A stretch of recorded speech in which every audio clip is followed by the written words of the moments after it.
Brad Johnson here from johnson.audio, and I'm here to expand upon the last video I just created, the essential home recording studio setup for you as a songwriter. So consider this video part 2. If you haven't watched part 1, go back and watch that one first, and then come revisit this video.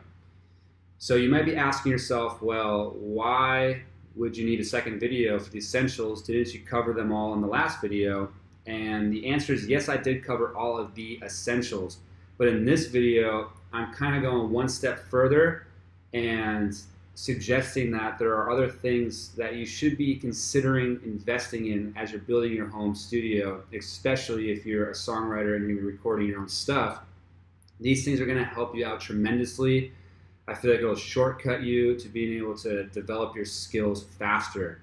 Now again, in the last video I did mention that you should consider the fact that before you invest in anything, you know that this is something that you have already dedicated some time into. You've been developing a craft as a musician, as maybe a pianist, guitar player, whatever it is. And so you know that you are going to stick with the recording game, that you are going to develop the craft, just because like anything, this is a craft that you need to spend time in, you need to develop, you need to know you're going to make it. There's going to be a pain period where you're just going to be recording and trying to figure it all out, and it's going to just be not necessarily the results that you want. So before you invest in anything, know that this is something that you are going to dedicate yourself to for the long haul. All right, with that being said, I'm going to now jump into the next steps of what you should be thinking about investing in as you are building your home recording studio. And number 1 is going to be a good pair of studio monitors. All right, so monitors are going to be the thing that you're going to be listening to on playback. It's going to give you an accurate representation of the music that you are recording and or mixing, mastering, whatever it is that you're doing. It's going to be different than just consumer grade monitors. A good studio monitor set will have a flat frequency response, so you're able to hear all the different parts of the frequency range accurately.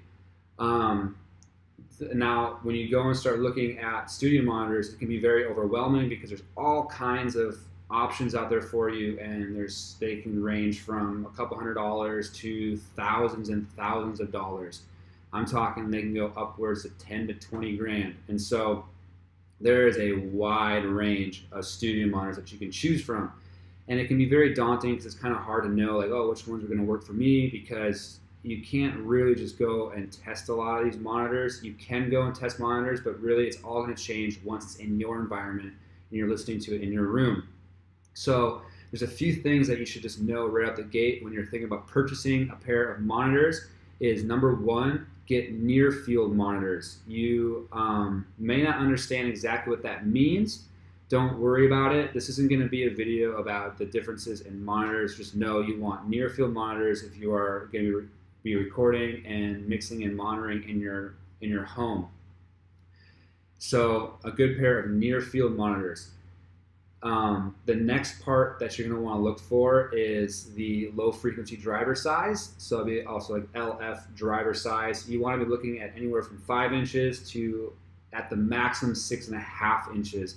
I would probably say stick to about 5 inches, just because you're going to get less energy coming out of the monitors themselves, which for some of you out there sounds not as exciting as getting some big speakers, because you just want to play it loud and you want to feel the music. But in terms of recording and mixing, you actually want to be listening at lower levels, and the less energy you have coming out of your monitors, the better, because you're going to get less frequency buildup in your room, you're going to get less reflections, and so you're just going to get an overall more accurate monitoring experience.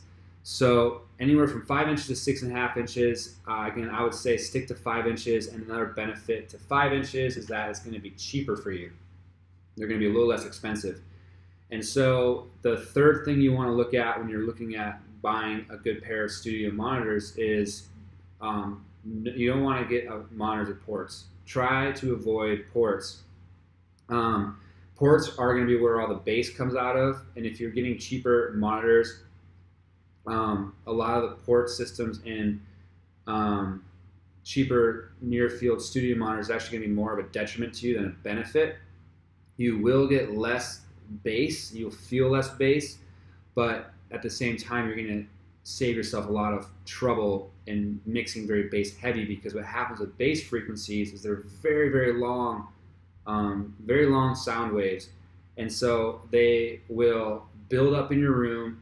It'll make it sound like when you're mixing, you'll get, yeah, this is awesome. You get a lot of bass. But then when you go to other speaker systems, or you go to your car, you're going to get an overwhelming amount of bass in your mixes. And it's just going to be not a pleasant listening experience. It's going to be very frustrating for you. So you're going to want to try to go no port and eliminate as much bass as you can from what's outputting from your monitors, and just have some kind of reference to where you can check bass. A lot of times you can do that in your headphones. Headphones usually give you a pretty good reading on what the bass is doing. So to recap on the monitors, you want to do near field monitors, anywhere between 5-inch to 6.5-inch low frequency driver size, and no ports. I would recommend, what I've used and I still use in my secondary monitoring system is the Yamaha HS50s. They're based off of the NS10s, which are classic studio monitors. I've never actually used NS10s, so I can't actually compare to know if they're accurately model those or not, but they're good studio monitors that will give you a pretty fair frequency response, and they're very, very affordable, and they have good mid-range. So the mid-range is the most important part in mixing. Get that to translate. We can talk about that later, why, don't worry about it, but just those are really great affordable studio monitors. I'd highly recommend them. So as we move on from studio monitors, we are going to go into the next part, which is going to be room treatment. Room treatment meaning some kind of sound absorption, whether you go through Auralex or you build your own, something that you can put up on the walls to be able to help control the reflections of the sound. Because imagine now you have your studio monitors and you're listening to it and you're surrounded by hard surfaces. What's going to happen is you're going to get, the sound is going to bounce off all of the hard surfaces. And this is basically what's happening with the sound. It's chaotic. You're trying to hear what's coming out of the monitors, but now you're listening to all of these reflections, and what's going to happen is it's going to create a blurry image. So think of it like it's a photo that's just not in focus. This is what's going to be happening with your sound.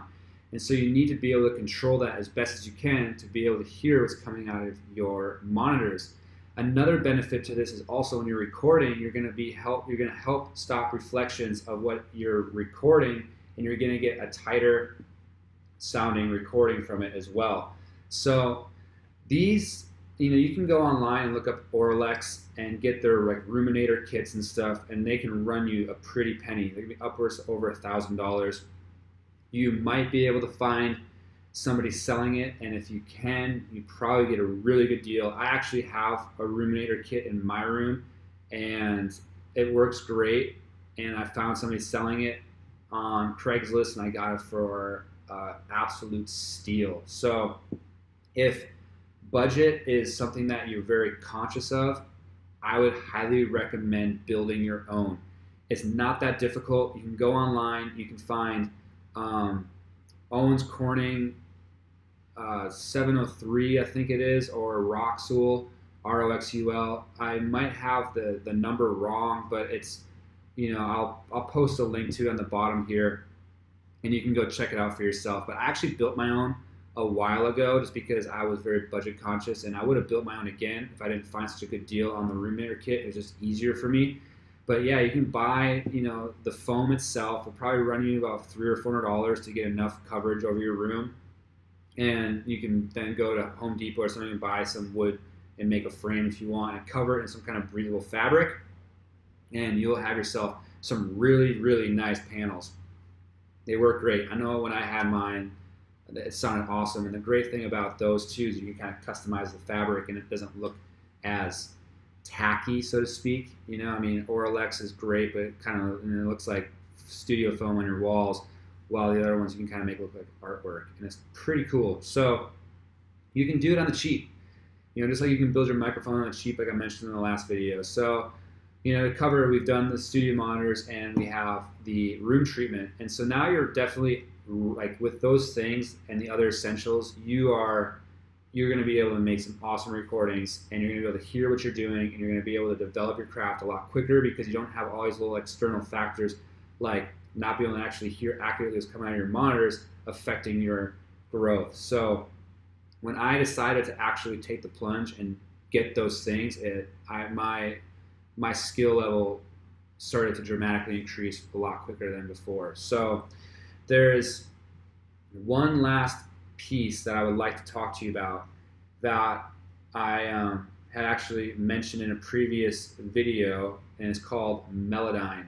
I will link it up here. You can see it. You can go check out and see if it's the cheater's way or not. And I don't think that when you're starting off you need much third-party stuff. Just work with the plugins that you have. Learn what compressors do. Learn what EQs do. Don't worry about all the other hype of like, oh yeah, like this plugin will make everything sound better. Don't buy the hype.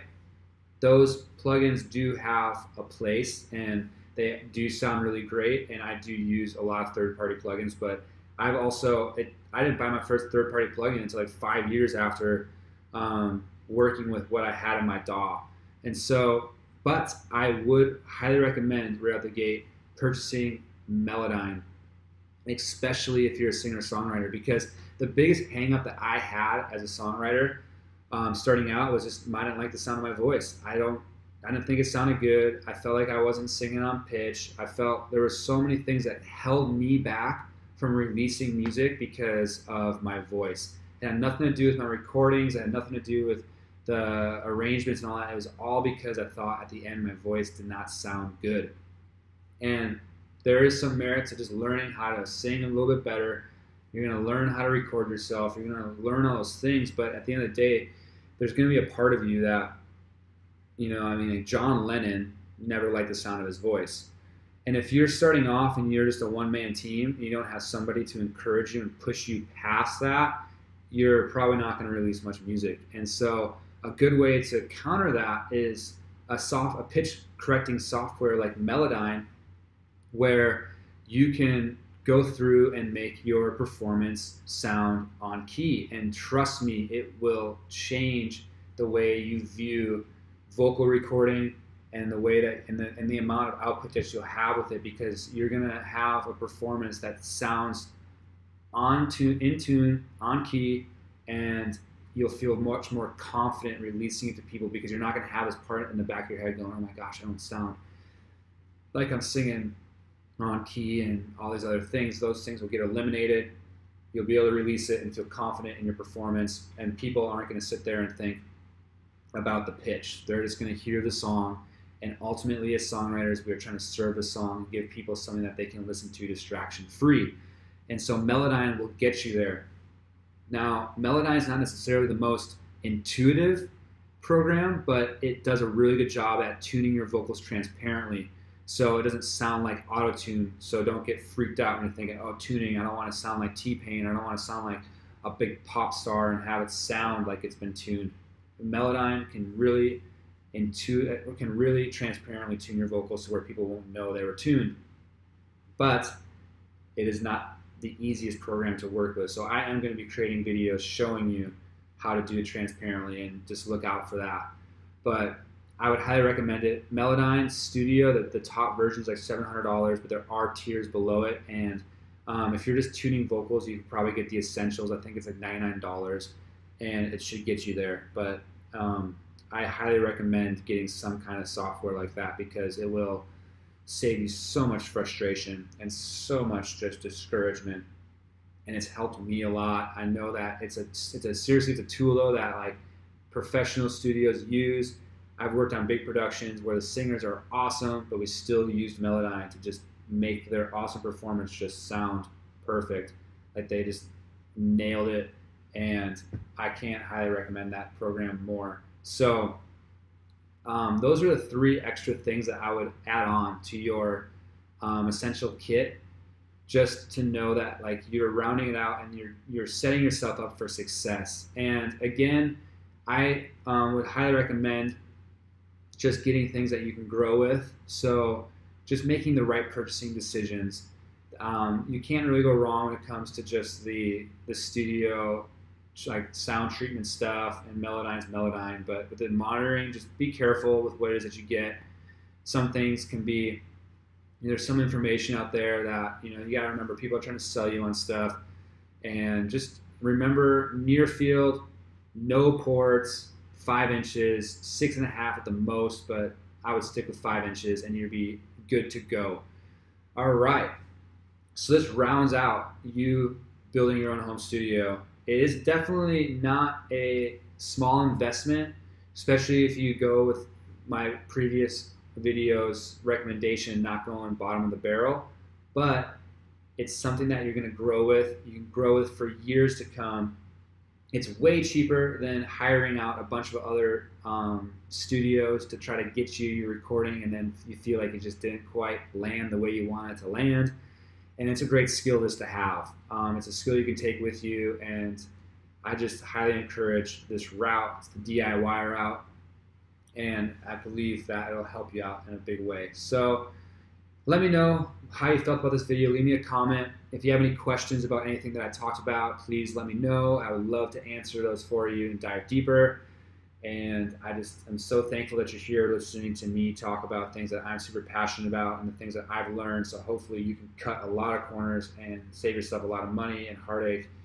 And I just look forward to this journey with you. So have a great day.